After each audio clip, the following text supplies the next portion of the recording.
ये कोई संयोग नहीं है कि हमारा नीला ग्रह पानी की दुनिया है। पृथ्वी पर 3.66 करोड़ ट्रिलियन लीटर से अधिक पानी है। ये हमारे शरीर का 60% हिस्सा भी बनाता है। मेरा मानना है कि पृथ्वी पर जीवन को आसानी से वाटर केमिस्ट्री के रूप में डिस्क्राइब किया जा सकता है। यही जीवन का जरूरी फीचर है। कुछ पानी आइस कैप्स में या हवा में वाष्प के रूप में मौजूद है, लेकिन 96% तरल पानी हमारे महासागरों में है। वैसे पृथ्वी वाकई खास है। इसके जैसी कोई दूसरी जगह हमें तो नहीं मिली। ये सतह के 70% हिस्से पर तरल पानी के साथ एक सुंदर पर्याप्त ग्रह है। पृथ्वी पर सभी जीवों को जीवित रहने के लिए जल निकायों की आवश्यकता होती है। जल है तो जीवन है। पानी वो है जिसे केमिस्ट सॉल्वेंट कहते हैं। ये सबसे अच्छा सॉल्वेंट है।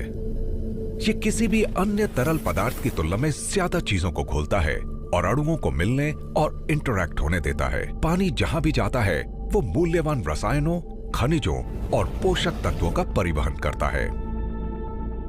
अगर कोई लिक्विड नहीं होता तो चीजें बस अलग अलग रहती। आपको लगातार संपर्क की जरूरत है और एक अलग रासायनिक मिश्रण की जरूरत है, और पानी वो सब करता है। और इसीलिए हमारे सौर मंडल के बाहर पृथ्वी जैसे ग्रहों के लिए हमारी बहुत सारी खोजें इस तरह की धारणा पर आधारित हैं कि हमें तरल पानी की बहुत आवश्यकता है।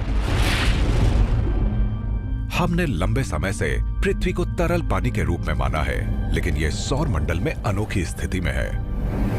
ये उस क्षेत्र में है जिसे हम रहने योग्य क्षेत्र कहते हैं, जहां सूर्य की रोशनी ग्रह की सतह पर तरल पानी का समर्थन कर सकती है। तारे के बहुत करीब हुए तो ग्रह की सतह से पानी उबल जाता है। बहुत दूर हुए तो पानी जम जाता है। दशकों से ये मानक सिद्धांत रहा है। हम सोचते थे कि किसी तारे के आसपास रहने के योग्य क्षेत्र ही तरल पानी खोजने का एकमात्र स्थान है, लेकिन एक बार फिर इस प्रकृति ने हमें हैरान कर दिया है। लेकिन अब हमें पता चला है कि तरल पानी उन जगहों पर मौजूद हो सकता है जिसकी हमने कभी उम्मीद नहीं की थी। 1998 में टेक्सास में एक उल्कापिंड क्रैश हो गया।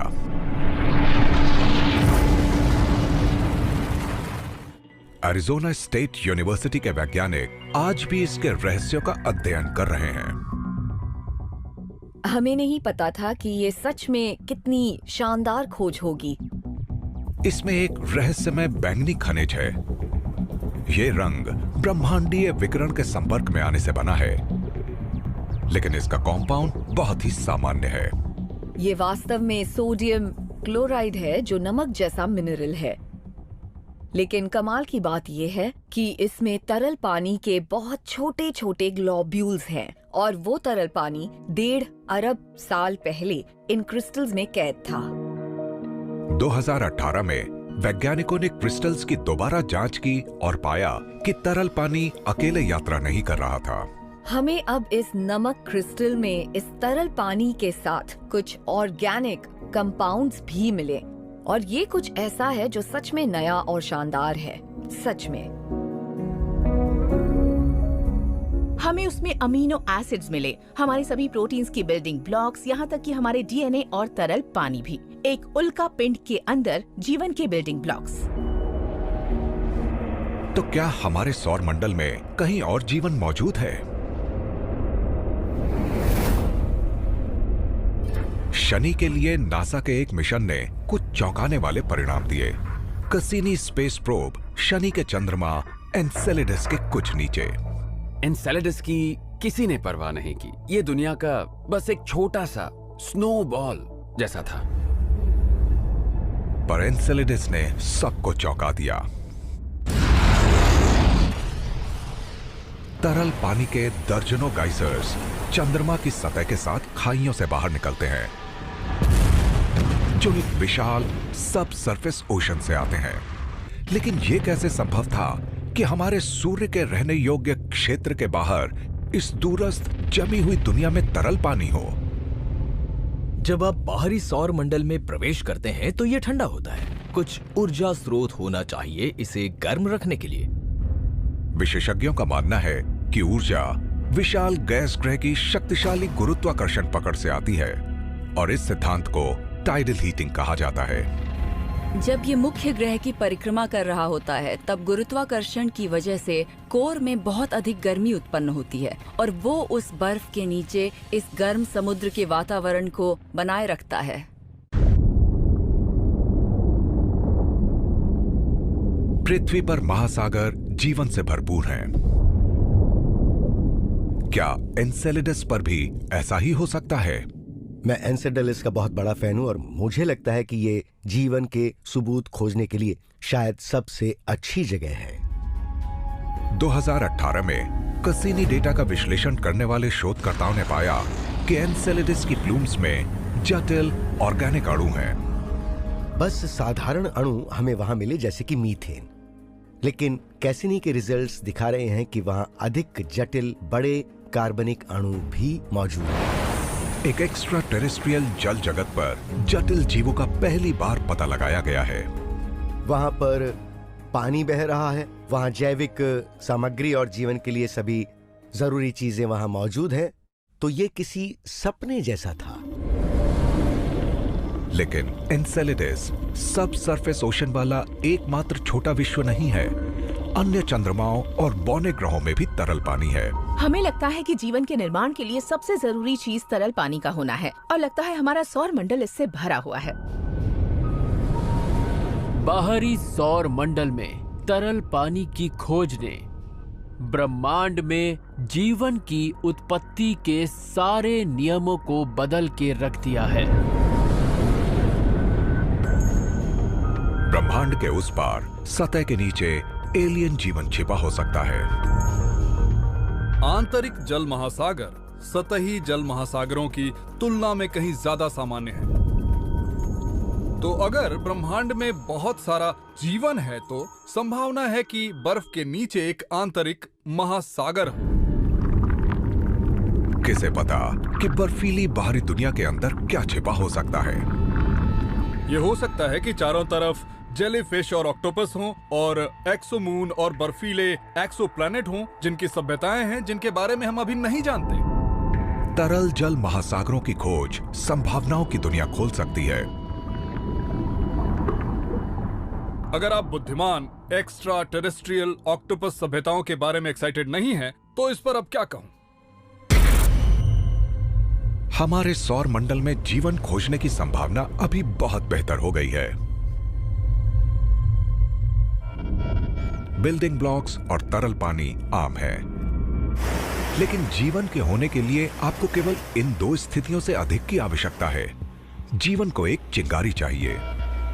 अणुओं के परस्पर क्रिया करने के लिए जीवन को किसी प्रकार की ऊर्जा की आवश्यकता है। एक चीज जिसने पृथ्वी पर जीवन शुरू करने में मदद की वो है सूर्य से आने वाली अल्ट्रावायलेट रेडिएशन। सभी तारों से अल्ट्रावायलेट प्रकाश उत्सर्जित होता है। हमारी आकाश गंगा में अरबों तारे हैं। क्या किसी भी तारे के आसपास जीवन की शुरुआत हो सकती है या हमारा सूर्य अद्वितीय है? पृथ्वी सौर ऊर्जा से चलने वाला ग्रह है। खाद्य श्रृंखला के निचले भाग में पौधे फोटोसिंथेसिस का उपयोग सूर्य के प्रकाश को केमिकल एनर्जी में बदलने के लिए करते हैं, जो हमारा भोजन बनता है। मुझे घास खाना पसंद है, खास तौर से गेहूं, और मुझे उस घास को खाने वाले जानवर से बना अजीब हैमबर्गर भी पसंद है। ये पूरा इकोसिस्टम सिर्फ धूप से संचालित होता है। लेकिन हाल के अध्ययनों ने इस बात पर नई रोशनी डाली है कि हमारे सूर्य से जीवन कैसे विकसित हुआ, विशेष रूप से अल्ट्रावायलेट प्रकाश की भूमिका। अल्ट्रावायलेट रेडिएशन अणुओं को तोड़ने और रिएक्शंस को शुरू करने के लिए उपयोगी है। मुमकिन है इसने जीवन की उत्पत्ति में भूमिका निभाई हो। ये सरल कार्बनिक कणों को तोड़ता है और फिर वे खुद को और अधिक चीजों में जुड़कर बन सकते हैं। अब इसे बार बार करते हैं और अंत में आपको किसी तरह जीवन मिल जाता है। वैज्ञानिकों का मानना है कि पृथ्वी पर जीवन की शुरुआत करीब 4 अरब साल पहले हुई थी। एक समय था जब पृथ्वी का वायुमंडल बहुत कम सुरक्षित था। यूवी रेडिएशन का स्तर 100 गुना अधिक था। कम यूवी रेडिएशन जीवन कोड डीएनए के विकास के लिए आवश्यक है। हम जानते हैं कि पृथ्वी पर जीवन डीएनए में जानकारी संग्रहित करता है और फिर उस जानकारी का उपयोग प्रोटीन बनाने के लिए करता है। तो हमारे पास ब्लूप्रिंट और ईंटें हैं। ब्लूप्रिंट डीएनए है और ईंटें प्रोटीन हैं। लेकिन हम सोचते हैं कि पृथ्वी पर पहले जीव में एक ऐसे रसायन का इस्तेमाल किया गया था जो बहुत सरल है। यह सरल रसायन आरएनए था, डीएनए का सिंगल स्ट्रैंड का पूर्वज। आरएनए एक के साथ एक फ्री वाला ऑफर जैसा है। ये एक सेल के लिए आवश्यक दोनों बेसिक चीजें दे देता है। ये इसकी खूबी है। तो ये ईंटें और ब्लूप्रिंट एक साथ होने जैसा था। अन्य अणुओं के विपरीत आरएनए प्रारंभिक पृथ्वी के उच्च यूवी वातावरण के लिए अधिक प्रतिरोधी था, जिससे यह पनप सका। आरएनए अंततः डीएनए में विकसित हुआ और जीवन शुरू हुआ। ग्रह पर जीवन पनपने के लिए एक निश्चित मात्रा में प्रकाश की आवश्यकता होगी और एक निश्चित प्रकार का प्रकाश होना चाहिए। यदि सभी तारे यूवी रेडिएशन उत्सर्जित करते हैं, तो क्या जीवन कहीं भी शुरू हो सकता है? जब हम जीवन के लिए अनुकूल स्थानों की तलाश करने के बारे में सोचते हैं, तो हमें एक ऐसे ग्रह की तलाश है जिसमें पर्याप्त यूवी विकिरण हो, तारा इतना करीब हो कि वो जीवन के लिए सतह को पर्याप्त ऊर्जा प्रदान कर रहा हो, पर हमें बहुत ज्यादा यूवी रेडिएशन भी नहीं चाहिए। यूवी रेडिएशन की मात्रा बिल्कुल सही होनी चाहिए।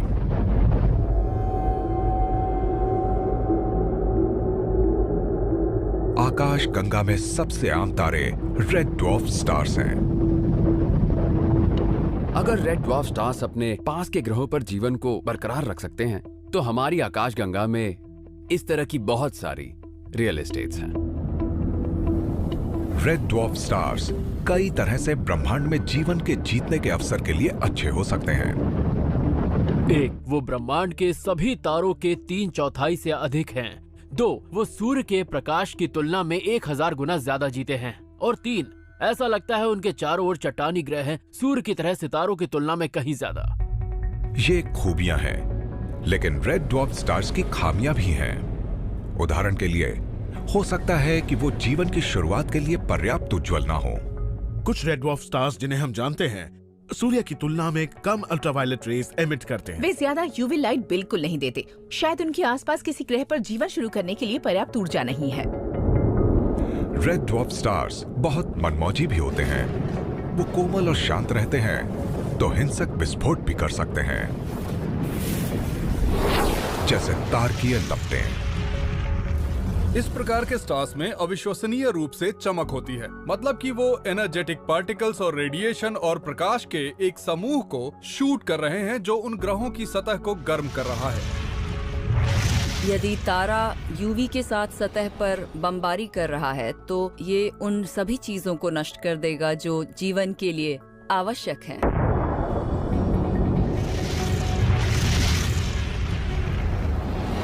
ये तारकीय लपटें सतह को खत्म करते हुए ग्रह के वायुमंडल को छीन सकती हैं। अधिक शोध की आवश्यकता है, लेकिन अभी के लिए ड्वार्फ स्टार्स के आसपास जीवन के फलने फूलने की संभावनाएं बहुत कम हैं। अब तक हम केवल एक ही चीज जानते हैं कि एक तरह का तारा है जो निश्चित रूप से जीवन के लिए सही है, हमारा सूरज। हम ब्रह्मांड में एक ही स्थान पर जीवन के बारे में जानते हैं, और वो है यहाँ हमारी पृथ्वी। ब्रह्मांड में केवल 4% तारे ही हमारे सूर्य जैसे हैं। इसलिए यदि जीवन केवल इन दुर्लभ मध्यम आकार के सितारों के आसपास ही शुरू हो सकता है, तो संभावनाएं अच्छी नहीं दिख रही।